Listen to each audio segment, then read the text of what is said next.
Assalamualaikum warahmatullahi wabarakatuh. Jumpa kembali di pembelajaran kreatif konten production pembelajaran PAI. Ini adalah materi PJJ PAI IAIN Syekh Nurjati Cirebon. Pada pertemuan keempat ini kita akan membahas tentang multimedia dalam pembelajaran agama. Oke, di materi yang pertama dalam pengenalan multimedia dalam konteks PAI, yaitu kita akan bertemu dengan visualisasi ajaran agama. Yang dimaksud dengan visualisasi ajaran agama yaitu adalah menggambarkan situasi atau cerita atau misalkan tutorial ya yang dilakukan dalam ajaran agama, misalkan sholat atau mengaji atau berzikir ataupun yang lainnya ya. Nah, dalam pembuatannya kita dapat mengambil dari konten ini yang secara bebas ada di internet, namun ada beberapa yang mempunyai copyright. Nah, untuk menghargai karya cipta orang lain ya, kita harus menuliskan sumbernya ya, seperti ini. Misalkan ini tentang moderasi beragama, sebuah poster ya. Gambar ini didapatkan dari Kemenag Purbalingga. Kemudian ada lagi cover buku, saya ambil dari 3 serangkai. Kemudian ada lagi sebuah animasi yang diambil dari tenor ya. Nah, untuk mengambil animasi seperti ini Bapak Ibu caranya mudah sekali, yaitu dengan download dari Google. Caranya seperti ini ya, buka Google-nya, kemudian di sini akan kita cari ya, misalkan tadi animasi. Nah ini ya, animasi belajar sholat GIF ya. Belakangnya harus kasih GIF supaya mendapatkan hasil GIF.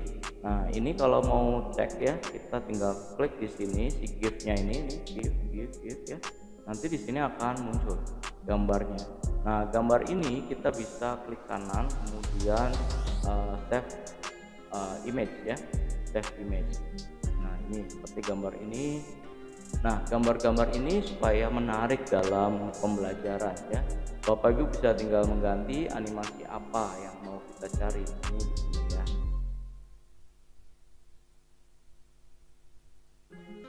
Misalkan ini ada enggak?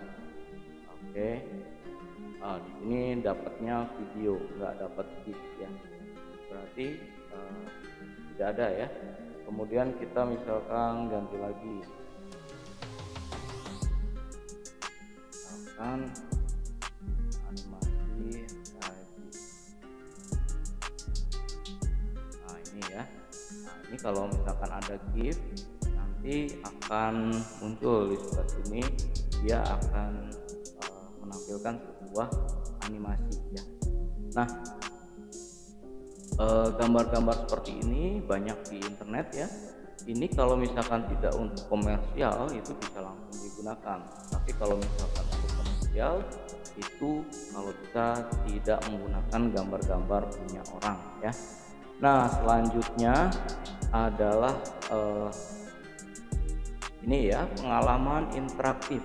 Untuk pengalaman interaktif maksudnya adalah memberi pengalaman belajar pada siswa pada saat pembelajaran.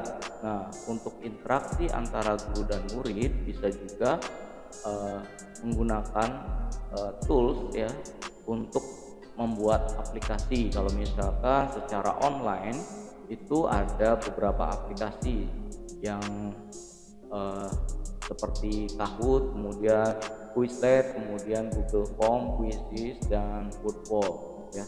Nah untuk pembelajarannya sendiri bisa juga menggunakan interaktif ini menggunakan H5P.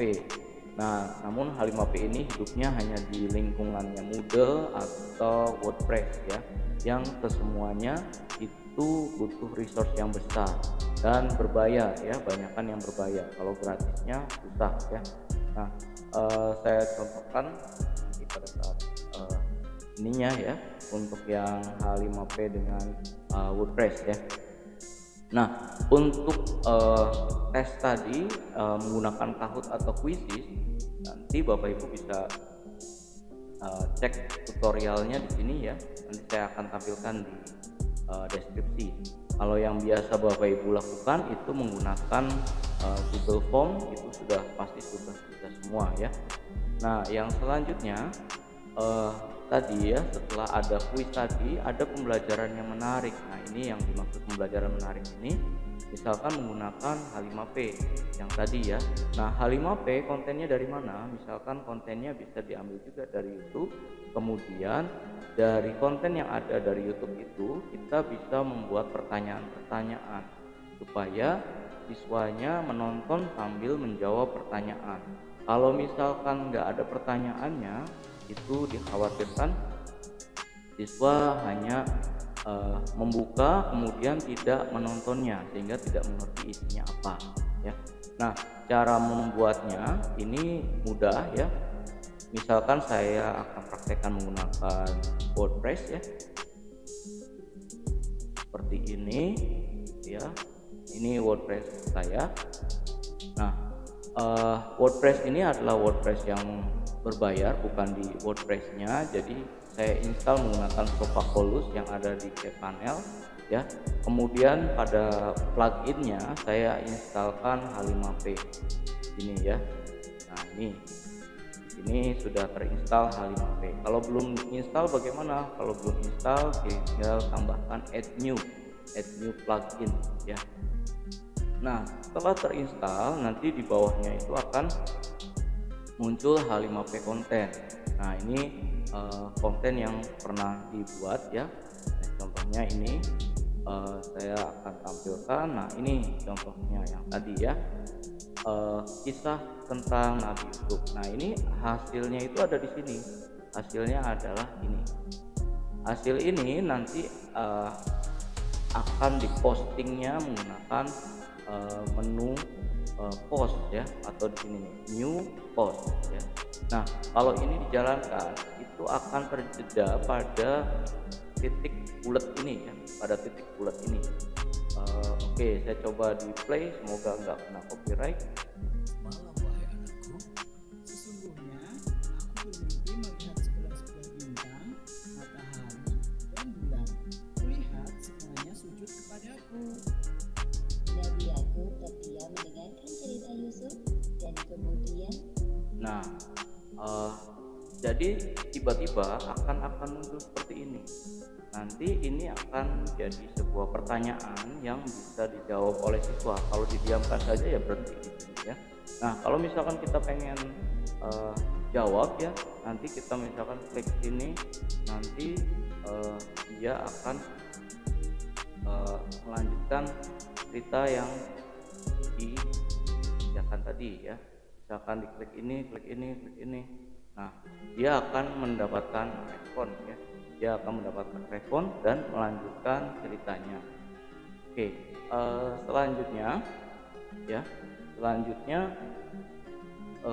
untuk dari semua yang tadi, kenapa menggunakan multimedia dalam pembuatan konten agama? Itu salah satunya adalah kemudahan akses informasi ya. Dengan adanya dari sejak adanya pandemi itu semua lapisan masyarakat bisa menggunakan teknologi walaupun secara terpaksa. Minimal mereka pernah pegang HP ya. Nah, semua yang kita buat itu aksesnya harus mudah ya, harus mudah. Nah, selain itu kalau misalkan Bapak Ibu menggunakan konten digital, itu tujuannya adalah untuk bisa diakses secara luas, bukan hanya untuk siswa kita saja. Tapi kalau misalkan hanya untuk mengajar saja, Bapak Ibu bisa menyesuaikan dengan keadaan yang ada di tempatnya Bapak Ibu. Jadi kalau misalkan hanya untuk mengajar saja, digitalisasi itu saya rasa nggak diperlukan ya, apalagi untuk tingkat madrasah ini ya, itu sepertinya lebih seru kalau misalkan interaksi secara langsung.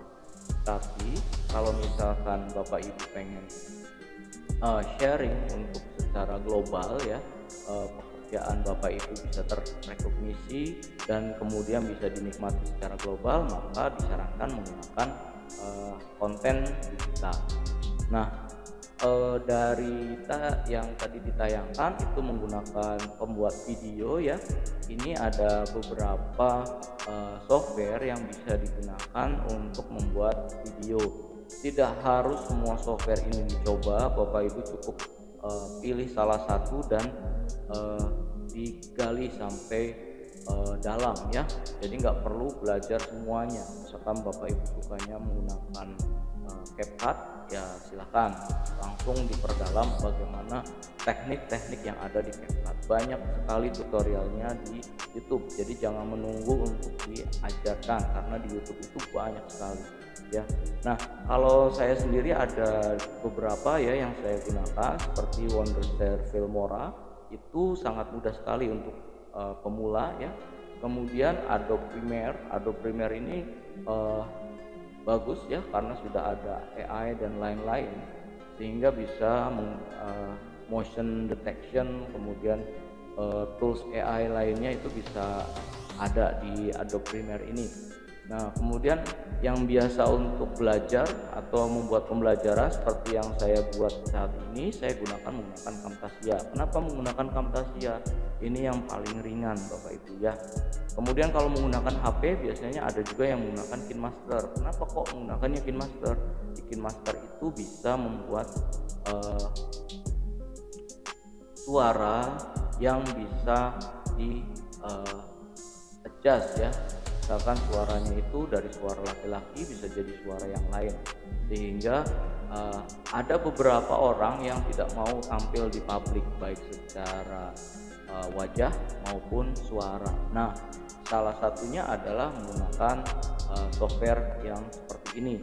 Jadi wajah bisa tidak ditampilkan, bisa menggunakan karakter yang lain, kemudian suara bisa di voice over. Oke, nah ini tugasnya ya. Jadi tugas ini hanya menjawab saja. Nanti Bapak Ibu menjawabnya di portal ya. Jawabnya di portal sebagai absensi ya, sebagai absensi. Soalnya hanya sebutkan 5 aplikasi untuk membuat interaksi antara guru dan murid. Nanti jawabnya di portal sebagai kehadiran Bapak Ibu. Diharapkan dijawab pada saat perkuliahan ya. Nanti Bapak Ibu bisa menjawabnya di hari Sabtu ya. Di hari Sabtu bisa menjawabnya. Oke, itu saja yang bisa disampaikan untuk pertemuan yang keempat. Semoga Bapak Ibu dalam keadaan sehat semua dan selalu semangat dalam belajar. Oke, terima kasih. Assalamualaikum warahmatullahi wabarakatuh.